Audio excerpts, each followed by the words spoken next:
Moi, j'ai beaucoup aimé ce film hein, pour plusieurs raisons. Tout d'abord, bien sûr, parce qu'il donnait la parole aux personnes handicapées elles-mêmes, que c'était les personnes handicapées elles-mêmes qui parlaient de leur quotidien, qui parlaient de leur vie.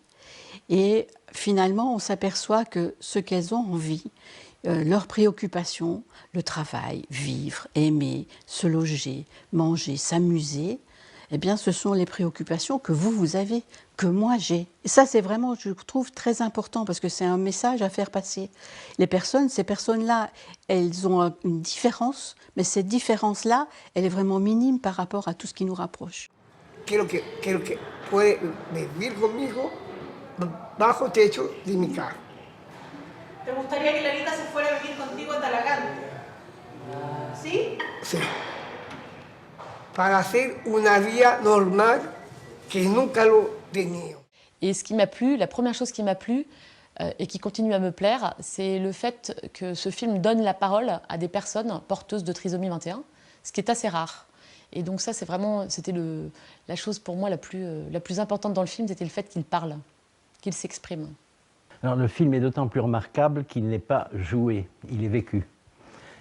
Ça nous change beaucoup du 8e jour, ça nous change d'un certain nombre de films où on voit des jeunes en situation de handicap, voire trisomique 21, qui sont des acteurs professionnels ou amateurs. Là, c'est des scènes de vie quotidiennes. Nous cherchons de plus en plus à ce que les personnes porteuses de trisomie 21 soient autonomes, et puis aussi justement qu'elles s'expriment elles et qu'elles soient capables de décider pour elles-mêmes. Donc effectivement, le message qui est transmis par le film de Maïté converge vraiment avec ce que nous défendons en fait.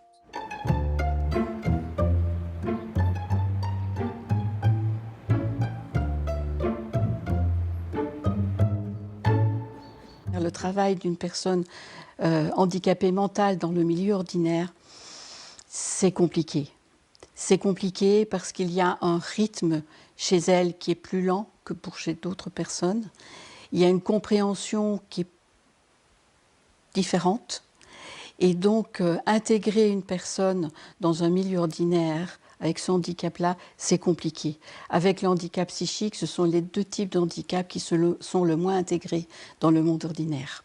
Donc on a quand même beaucoup de choses qui ont avancé en France. Au Chili, ce qui est assez étonnant dans le film, c'est que ils sont vraiment cloisonnés entre eux, avec des conditions salariales qui effectivement apparemment sont déplorables. Donc en France, sur les conditions salariales, on a quand même pas mal évolué. Maintenant, il faut qu'on travaille justement sur le fait que on vit tous dans un seul monde et il faut que les personnes déficientes intellectuelles soient embauchées dans les entreprises ordinaires. L'objectif n'est pas de les enfermer entre eux en fait. C'est pas ça la vie en fait. La vie, c'est qu'on vit tous les uns avec les autres. Ricardo, aquí está tu pago este mes por el cuidado de los abuelitos. El sueldo son 5.000 más 1.000 pesos de bono por ser monitor jefe. ¿Ya? Entonces el monto total serían 6.000. ¿Y qué vas a hacer con tu sueldo? Primero lo voy a ahorrar primero. Ya. ¿Vas a ahorrar para qué? Para hacer algo. Porque a mí me encantaría ser dueño de casa. Y si gano demasiado, ¿Ya? algún día voy a tener mi casa, construir una familia, junto a las personas que me hacen sentirme especial. ¿Como cuánto dinero? Hoy en día, ¿cuánto dinero se necesita? Sí. O sea, mínimo tú necesitas 500.000 pesos. 500.000. 500.000.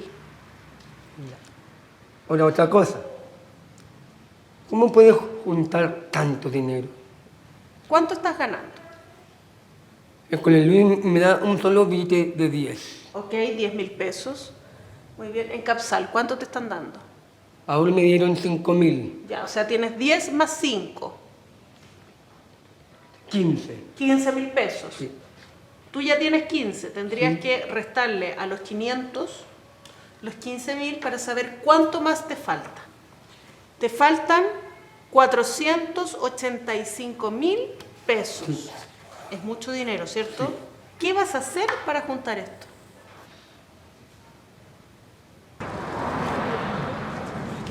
$1000, $2000, $3000, $4000, $6000. Hola Ricardo, ¿qué tal? La verdad no estoy bien, ¿Por? porque tengo dos trabajos, ¿Ya? pues la verdad estoy muy cansado, pues busco trabajo y no gano nada. Y no sé lo que voy a hacer.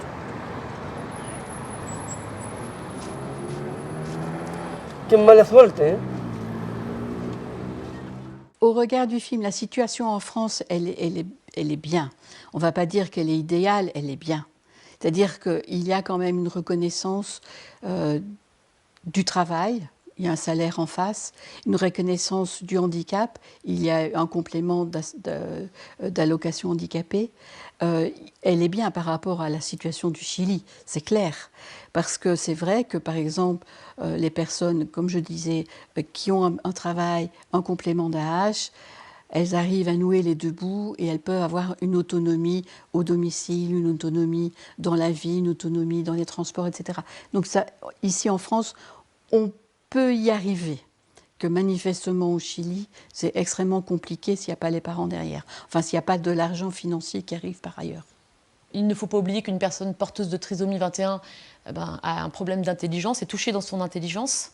Ça veut dire que c'est en gros, en schématisant, c'est un QI qui est divisé par 2 à peu près, avec un radian comme dans la population non atteinte de trisomie 21. Et donc du coup, voilà, on ne peut pas négliger non plus leurs difficultés de calcul, leurs difficultés d'appréhension de l'argent. Là, ils vont avoir des niveaux qui vont être très variables. Moi, je le vois avec ma fille, elle est totalement incapable de gérer son budget, ça, il faut s'y faire. Elle ne le sera pas, même avec tous les moyens qu'on pourra mettre à sa disposition. Elle a besoin, alors qu'on l'y sensibilise, on lui explique. Vous avez des jeunes qui me disent « je donne un billet bleu, je donne un billet rouge, je donne un billet vert hein, ». Ça ne va pas au-delà, mais ça veut dire qu'on est, quand même, comment je vais dire, on est à la merci de toutes les arnaques.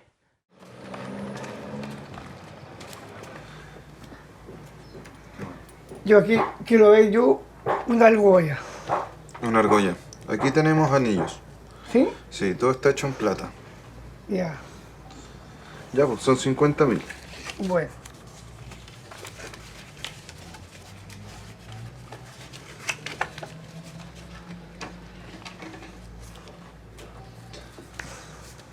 Pero aquí tiene 5.000 usted. ¿Sí? Sí, pues.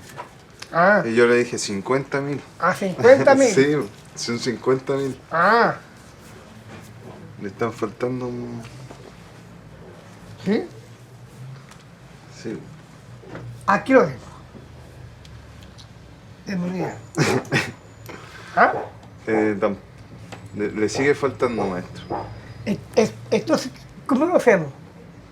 No sé, pues, tarjeta de crédito, cheque. No sé. Em, ¿Qué hacemos entonces? L'autonomie financière. Alors, si vous travaillez en ESAT et que vous avez un complément d'AH, vous arrivez à nouer les deux bouts à peu près au niveau du SMIC. Donc avec ce SMIC, vous devez vivre. Si vous vivez chez les parents, peut-être que ça peut marcher. Si vous vivez seul, il faut vraiment compter au dernier sou. Donc l'autonomie financière, elle est compliquée pour eux, mais ça peut arriver, ça peut être. Et c'est extrêmement important parce que leur recherche d'être, entre guillemets, comme tout le monde est tellement fort, tellement mangeur d'énergie pour eux, que c'est une reconnaissance. Je travaille, j'ai de l'argent, je dépense, je paye mon loyer, je paye ma nourriture, je suis comme tout le monde. Et pour eux, c'est extrêmement important. Et donc c'est l'autonomie financière, mais c'est l'autonomie tout court en fait. C'est l'autonomie de vie, c'est l'autonomie dans le domicile quand c'est possible, c'est l'autonomie dans le travail et ces choses-là.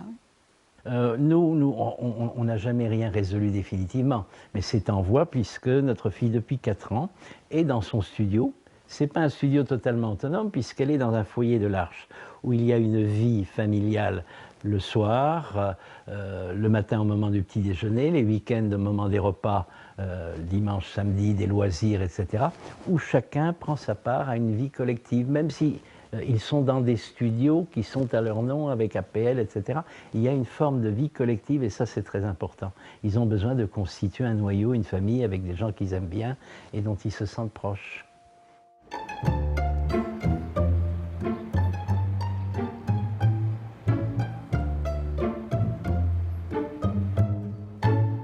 Les rapports entre les individus, les professionnels, les parents, je crois que ça se rejoint d'un pays à l'autre. C'est-à-dire que les aspirations des uns et des autres se rejoignent souvent, mais pas toujours. Et donc effectivement, il faut trouver le juste milieu pour que la personne ait sa place et que les parents soient d'accord de cette place, que le professionnel travaille dans le sens de l'autonomie et de cette place de la personne, et que la personne ne soit pas mise en danger par là où elle est et comment elle est traitée, et qu'elle soit d'accord sur ce qui lui arrive, et qu'elle soit impliquée dans toutes les décisions qu'effectivement on doit prendre. Il ne faut jamais oublier d'où on vient et ne pas oublier l'histoire. C'est-à-dire que en 1950, on pensait que la trisomie 21, ça venait de l'alcoolisme des parents. Et donc, du coup, les familles étaient très, très touchées, en fait. C'est-à-dire qu'on les condamnait pas, mais on pensait que c'était de leur faute, en fait, hein, un peu comme dans l'autisme aujourd'hui.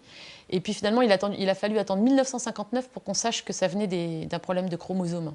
Et donc, dans les années 50, les enfants porteurs de trisomie 21 étaient très enfermés. Donc, il faut se rendre compte aussi de tout ce parcours qui a été fait, et que l'ouverture des institutions et l'ouverture des familles, finalement, c'est relativement récent. Et il faut que ça continue, c'est ça qui est important. Il y a une citation que j'aime beaucoup qui est « Tout ce que vous faites pour moi, sans moi, vous le faites contre moi ». Et quand on réfléchit dans la vie, qu'on soit handicapé ou qu'on ne soit pas handicapé, c'est une évidence en fait. Et donc du coup, pour les personnes porteuses de trisomie 21, il faut vraiment les amener à l'autonomie, mais les amener aussi à ce qu'eux-mêmes décident pour eux, bien sûr. Lloré así, otra vez está empujándome. Ya, entonces, ¿le va a ir a parar los carros? Sí, Muy bien, ¿y qué le vas a decir? tú, ¿Cómo que yo? por eso te... No, no es mi problema. Ese es tu problema, usted lo resuelve. Sí. Entonces usted va a ir con una mujer decidida, pecho en alto, actitud cabeza arriba, y le va a rayar la cancha. Eso sí. Le va a decir, basta Rodrigo, Basta ya. no me molestes, Ni moleste. respétame. Respétame. Esa es la actitud. Vamos Rita, pecho arriba, cabeza adelante, anda a defenderte. Inmediatamente, anda a pararle el carro, Rodrigo. Eso. C'est quelque chose qui est encore un peu compliqué d'avoir un dialogue fructueux, j'ai envie de dire, entre les professionnels et les parents. Parce que la connaissance que chacun a de la personne et du handicap, elle est différente et elle se rejoint. Les parents, c'est vraiment dans le quotidien et dans jour après jour que cette connaissance s'est construite. Le professionnel, c'est dans sa connaissance d'abord du handicap au niveau théorique et puis par son expérience professionnelle, elle est différente. En plus, les parents, il y a tout l'aspect affectif qu'il y a pas du côté du professionnel. L'attachement n'est pas du tout le même. Donc, comment je vais dire, le regard porté sur la personne est différent. Et le tout, c'est de pouvoir que l'un, les professionnels, l'autre, les parents, on puisse se retrouver ensemble avec la personne et discuter, je veux dire, en adulte, tous les trois parties, pour pouvoir trouver le bon chemin. C'est reconnaître que la personne elle-même peut avoir sa vie à elle et que ses désirs à elle ne sont pas nécessairement les désirs que moi j'ai. Et donc que sa vie à elle, ce ne sera pas la vie que moi j'ai. Et il faut accepter ça. Et c'est vrai que accepter ça, c'est avoir pu écouter avant que ça se fasse. C'est avoir écouté ce qu'elle voulait, avoir écouté ce qu'elle désirait. Donc effectivement, la parole de la personne, c'est vraiment quelque chose qui est extrêmement important et ce film le rend bien. Il y a plusieurs moments très forts dans ce film où il y a une discussion avec les frères et sœurs à un moment donné, avec une maman. C'est très fort. Quiero que me excusen. Lo hablé hoy día con el padre, en Gonzalo. No se me tengo que estar contigo. ¿No? Primero. Uno. Dos. Soy adulta y soy mayor que todos mis compañeros. Tres. Yo soy adulta consciente. Me lo enseñó la padre. ¿Y qué quiere decir eso? Significa que nosotros podemos hacer lo que queramos, hacer las cosas solo, por sí mismos. Y si una persona se quiere casar, tiene derecho a hacer lo que quiera. A mí no me importa lo que diga la Pati. La mamá soy yo. La Pati le puede dar muchas ideas, pero la mamá soy yo. Pero yo no y la que pone nunca. las normas de una casa y de una familia las pone la mamá y el papá. Y en este caso yo soy mamá y papá. Si yo me caso, el papá estaría contento. Él me dio permiso. Yo creo que... ¿Cuándo le dio permiso al papá? A ver, cuente. Que yo no estaba ahí. Yo no estaba. Tú no estabas cuando estaba vivo. Me dijo, Sí, si ya tú sé. te quieres casar con él, yo te dejo. ¿Ah, sí? Me dio permiso. Bueno, pero ¿qué tiene Pero que ver? pregúntame. ¿Quién te pidió matrimonio? No sé. El papá. ¿Ya? ¿Y? No, tú le escribiste a tu mamá y dices, me caso con Aurelio y punto. Y tu mamá te dejó. Me dejó, pero yo no tenía síndrome de Down. Yo no era No especial. estoy hablando de eso. Pero tú eres especial. Espérate. Pero tú eres Entiende. especial, pues, Nia. Cuando yo Sí. yo te tuve a ti y te vi que eras especial, dije que te iba a cuidar toda mi vida. Pero yo no quiero pololear, entiende de una vez por todas. Yo de verdad quiero mucho a Andrés. Nunca los vemos. Y te viene a llorar igual que yo. Me duele. Oye, pero sí, dime una cosa. Y si transáramos en esto, que tú sigas pololeando con Andrés, que todas las semanas se vean, pero sin casarse, No, pololeando. yo quiero casarme igual.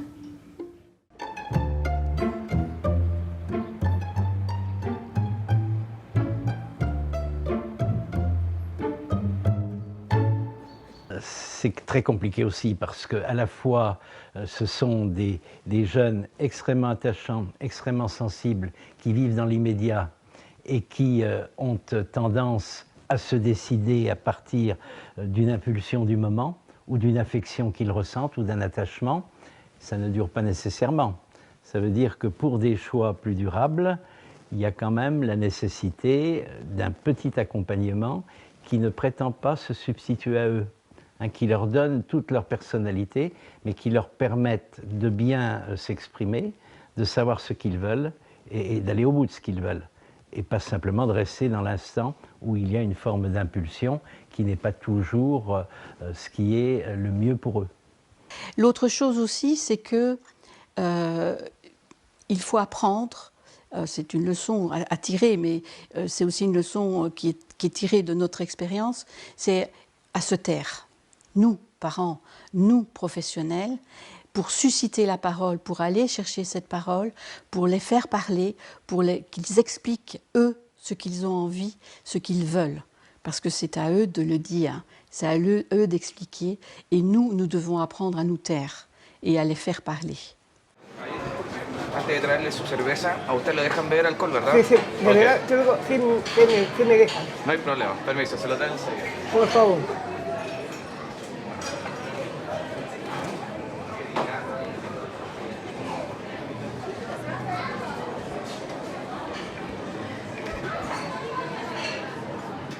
Et par exemple, nous travaillons énormément sur l'accessibilité au Papillon Blanc de Paris et on travaille avec des musées. Et donc là, on a commencé, il y avait un groupe de travail, on a commencé à travailler avec eux. Et puis après, il nous a dit, mais c'est pas possible, on est là entre nous, il n'y a pas de personnes handicapées avec nous. Pourquoi? Et donc après, on a intégré des personnes handicapées dans le groupe de travail et ça apporte énormément parce que eux nous disent, mais j'ai rien compris de ce que tu as dit, hein. On a transcrit un document là, mais j'ai pas compris la moitié. Qu'est-ce que ça veut dire ça et ça et ça? On a fait un parcours, tu as dit ça, j'ai rien dit. Voilà, donc et ça nous permet à nous qui avons entre guillemets des compétences, de nous remettre à leur place, et de nous mettre à notre bonne place et de leur donner à eux la bonne place qu'ils doivent avoir.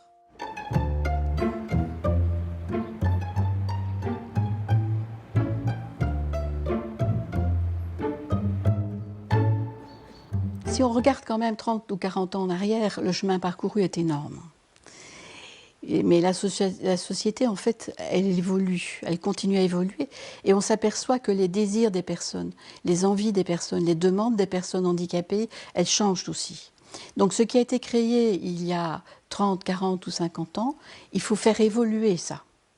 Et donc les établissements, par exemple, qui sont les foyers, les services, les maisons d'accueil médicalisées, etc., tout ça c'est bien structuré et tout. Par contre, la société et les demandes des personnes qui sont dedans, elles changent. Les demandes des personnes qui sont rentrées là-dedans il y a 30 ans et d'une personne qui rentre là-dedans maintenant, c'est plus du tout la même chose. Et donc il faut que ces structures, ces établissements, ces services, ils changent et ils évoluent. Et puis il y a aussi à créer de nouvelles manières d'être, de nouvelles manières d'accompagner les personnes.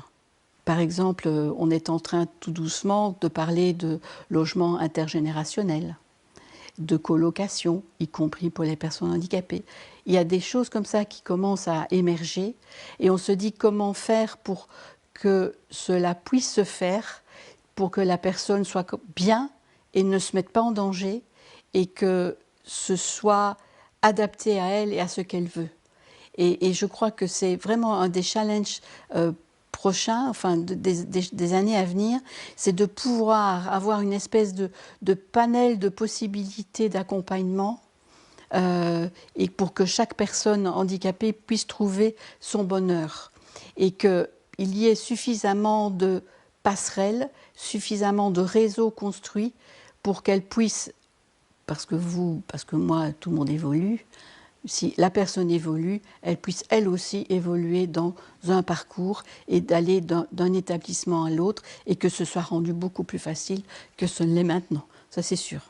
Je rappelle quand même qu'en France, on est passé en quelques années de 110 000 élèves handicapés scolarisés dans les écoles, collèges, lycées à 300 000. On a presque multiplié par 3. C'est pas tellement... Ça progresse, ça avance. Par contre, il y a deux chantiers qui sont... Il y en a 3, loin d'être aboutis. C'est le travail. Pas tellement à travers le travail protégé, que sont les anciens CAT, Centre d'aide par le travail, ESAT, etc. C'est beaucoup plus l'emploi au quotidien, c'est-à-dire dans les entreprises habituelles, où là, en dépit de tout ce que la loi de 2005 en particulier a fixé, elle n'a pas augmenté le seuil des 6%, elle a augmenté les pénalités. Les entreprises s'assiedent dessus. Et c'est malheureusement dans les petites entreprises, quand il y a plus de proximité, qu'on arrive à susciter de l'emploi, etc. Il y a un vrai problème qui subsiste. Le chômage des personnes en situation de handicap est effrayant. Il est le double, voire le triple de notre chômage de 10%. Il est de 30%. Il y a un autre chantier, c'est l'habitat. L'habitat inclusif, comme on l'appelle actuellement. Donc j'ai des responsabilités dans le monde HLM, puisque j'ai en charge les 32 organismes HLM de Lorraine. Je vois bien qu'à la fois, les organismes HLM font de gros efforts pour rendre le logement accessible. Ça ne suffit pas. Il y a des formes aujourd'hui d'habitat inclusif où des jeunes ou des moins jeunes ont leur studio, avec APL, etc., mais ont besoin d'un minimum de vie collective. Il ne suffit pas de les faire accéder à un logement dans un immeuble lambda au milieu de gens qui ne connaissent pas. Et ça reste vraiment un chantier. On l'a fait à Nancy avec les foyers de l'Arche. Puis il y en a un troisième qui est énorme, c'est la fin de vie. C'est-à-dire à partir du moment où des adultes en situation de handicap arrivent à l'âge de la retraite et que les parents ont vieilli et ne sont plus tellement ni de s'occuper d'eux, mais un jour disparaîtront, que deviennent ces personnes ? Est-ce qu'elles ont un endroit où elles vont pouvoir continuer à vivre paisiblement avec, je dirais, des personnes qu'elles connaissent, dont elles sont proches, qu'elles aiment, etc. Ou alors, qu'est-ce qu'elles deviennent alors que les parents ont disparu? Ça, la réflexion reste entière. À partir de 60 ans, c'est quasiment maison de retraite avec quand elles admettent les personnes handicapées, avec un personnel qui n'est absolument pas préparé, ou alors des formules un petit peu à la petite semaine que les uns et les autres inventent ou bricolent ici ou là. Ça reste un chantier. La première chose à faire, c'est déjà d'ouvrir l'école, en fait.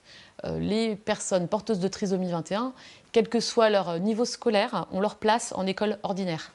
Et c'est hyper important pour eux, et c'est hyper important également pour les autres enfants. C'est comme ça qu'on apprend, encore une fois, à vivre ensemble et à vivre avec nos différences. Ça, c'est la première chose. Ensuite, la deuxième chose, c'est la même chose dans les loisirs. Les loisirs, c'est hyper important dans la vie. Les MJC, les chorales, le sport, enfin voilà. Même chose, super important que les enfants porteurs de trisomie 21 ou handicapés, quels qu'ils soient, puissent avoir leur place dans les loisirs. Et toujours pareil, c'est important, non pas seulement pour eux, mais également pour les autres. Voilà. Et je pense que le grand chantier, c'est l'entreprise, puisque l'entreprise a amélioré son employabilité de personnes handicapées, puisque le taux en France d'emploi des personnes handicapées dans les entreprises est à peu près de 3,5%. Mais on est encore loin des 6% demandés par l'État. Et effectivement, il faut peut-être imaginer l'emploi un petit peu différemment. On parle beaucoup d'emplois accompagnés. Pourquoi pas, pour les personnes porteuses de trisomie 21, c'est quoi? C'est-à-dire que c'est une personne qui travaille dans une entreprise et qui est accompagnée de temps en temps, un peu comme une auxiliaire de vie scolaire en fait, dans son emploi. Et l'entreprise est également accompagnée pour qu'on vérifie que tout se passe bien. Est-ce que les tâches sont bien comprises? Est-ce que ça se passe bien dans sa vie, etc. Donc ça peut être des solutions qui peuvent être intéressantes. Mais en gros, finalement, si on résume le chantier, c'est quoi? C'est tout simplement que les personnes porteuses de trisomie 21 et finalement, comme ils le demandent dans le film, aient la même vie que les autres en fait. C'est-à-dire aller à l'école, apprendre, gagner de l'argent, être amoureux, enfin voilà, des choses finalement qui sont les choses simples de la vie, quoi.